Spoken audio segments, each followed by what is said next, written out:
Olá pessoal, tudo bom com vocês? Na nossa aula de hoje, nós iremos falar sobre separação de misturas. Esse conteúdo ele vai estar no terceiro capítulo do livro de vocês. Mas antes de começá-lo, vamos recapitular alguns conceitos que foram vistos no capítulo anterior sobre misturas e substâncias.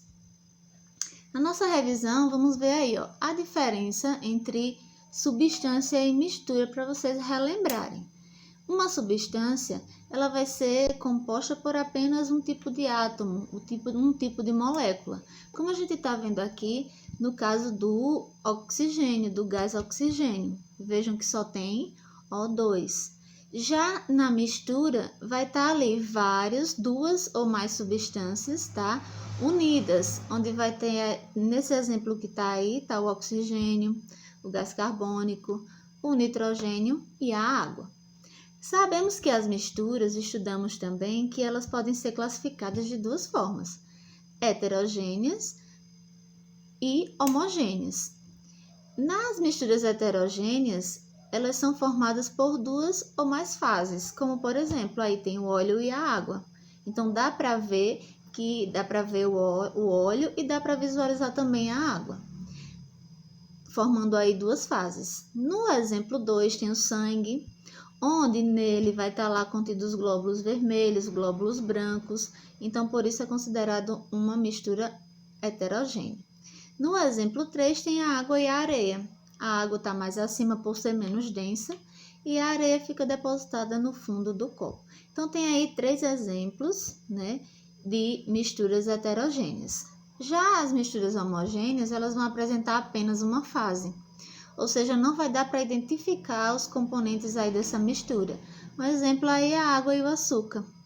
A água e o sal também é uma mistura homogênea. No exemplo 2, a gente tem aí o ar atmosférico, o ar que respiramos. Nele vai estar contido o oxigênio, nitrogênio, gás carbônico, porém não dá para a gente identificar cada um desses componentes. Está tudo misturado ali e formando uma única fase, a gente não consegue identificar. Então, vamos falar agora sobre a separação de misturas. Eu trouxe um exemplo aí da estação de tratamento de água, daqui de Arapiraca, que é a ETA, tá? E a ETA, essa estação de tratamento, todas elas, a gente pode trazer esse exemplo para o nosso cotidiano em relação à separação de misturas, porque durante todo o processo que é utilizado desde a captação até a distribuição da água nas nossas residências, essa água ela vai passar por várias etapas, onde ela vai ser ali separada de alguma forma, tá? Os componentes que vai estar lá.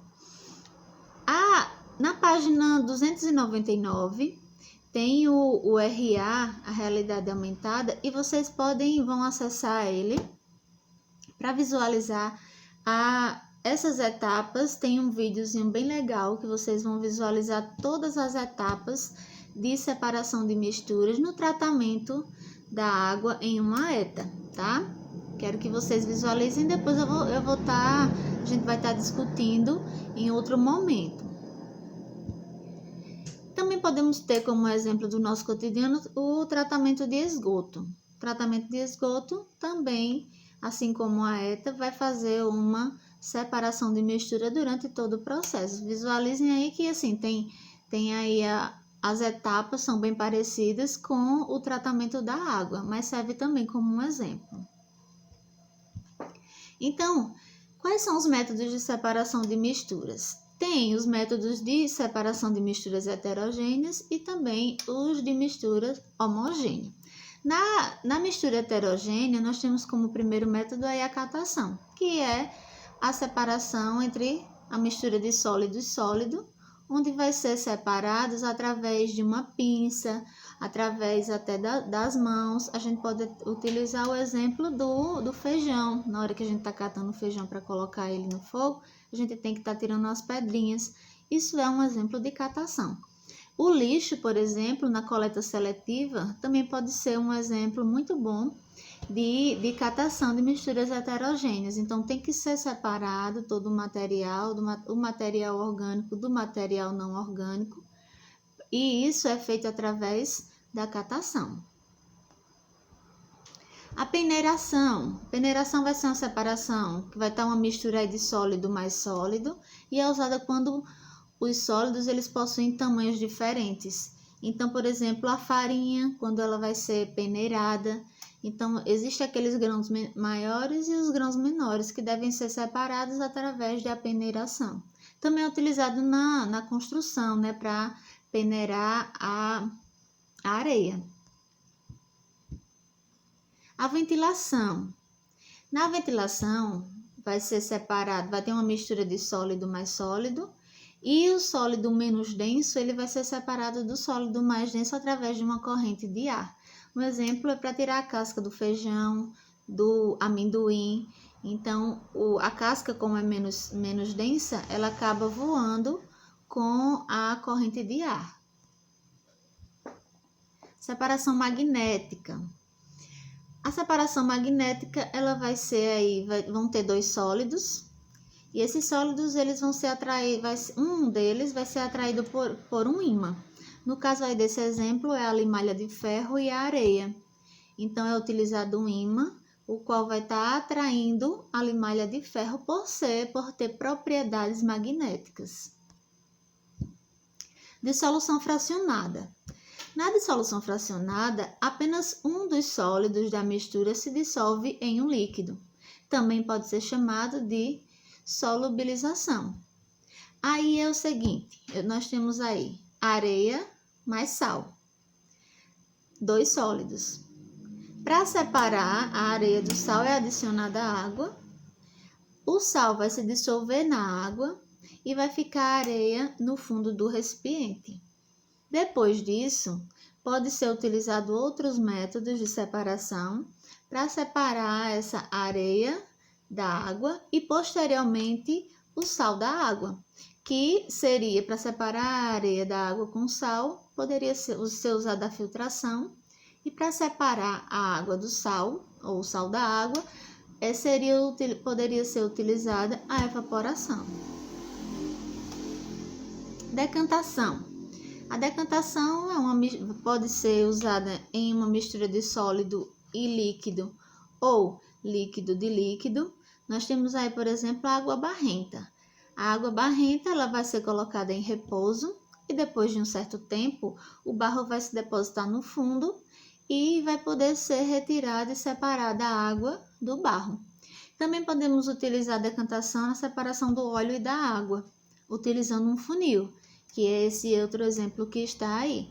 Então, tem uma válvula, como a água ela é mais densa, ela fica no fundo, tem uma válvula que ela pode ser aberta, a água ela vai sair por esse funil, e quando já estiver próximo do óleo chegar na saída do funil, fecha essa travinha. Aí assim poderá ser separado o óleo da água através do funil.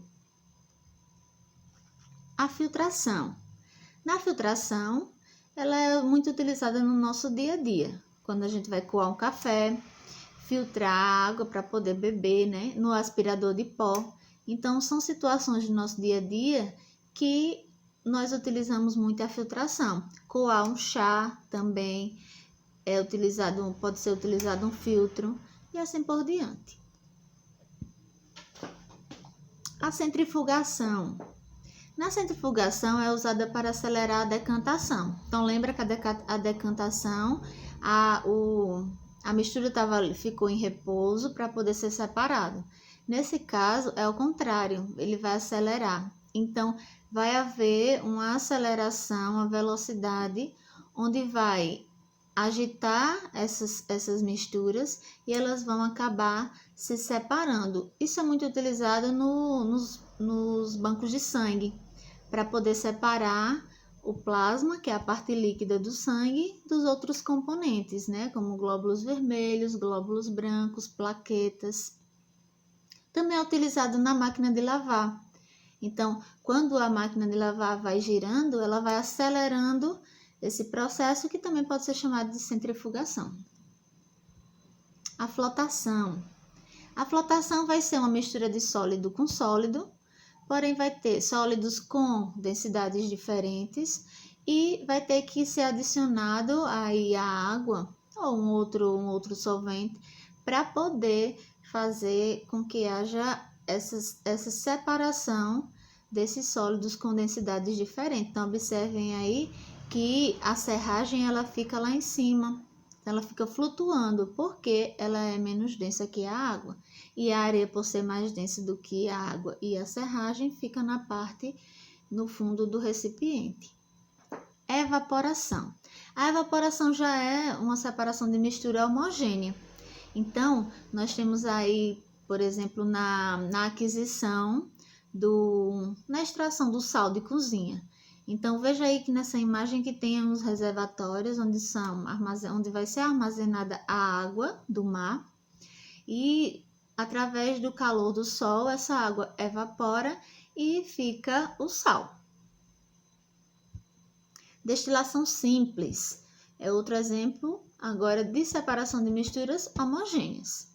Na destilação simples vai ser utilizado um destilador, é um aparelho específico para fazer esse tipo de separação. Essas misturas elas podem ser líquido com sólido ou líquido com líquido. O líquido com sólido a gente poderia utilizar um exemplo da água e do sal. Então, se por acaso nós fosse utilizar aqui no Brasil a água do mar, para poder tirar o sal dela para ela virar uma água potável, teria que ser a partir da destilação. Como é que iria acontecer? Essa mistura é aquecida e o líquido mais volátil, que no caso é a água, ele vai evaporar. E ao passar por um condensador, que vocês estão vendo aí na imagem, ele vai retornar ao estado líquido, porque nesse condensador vai ter uma entrada de água fria. Então, lembra que a gente estudou nas mudanças de estados físicos da matéria que tinha condensação? Então, quando o vapor de água entra em contato com a superfície mais fria, ocorre uma condensação. Então, é esse método que vai estar sendo usado aí nessa parte do destilador. Então, veja que vai ensaiar água pura no frasco. Existe também a destilação fracionada. Por que esse nome? Porque ela vai estar acontecendo em frações. Por que frações? Vai ser a principal diferença que tem aí na coluna de fracionamento é que ela é usada com componentes da mistura que possuem um ponto de ebulição diferente, que é uma propriedade. Aliás, que tem uma diferença pouca, então o ponto de ebulição vai ser próximo uma substância da outra.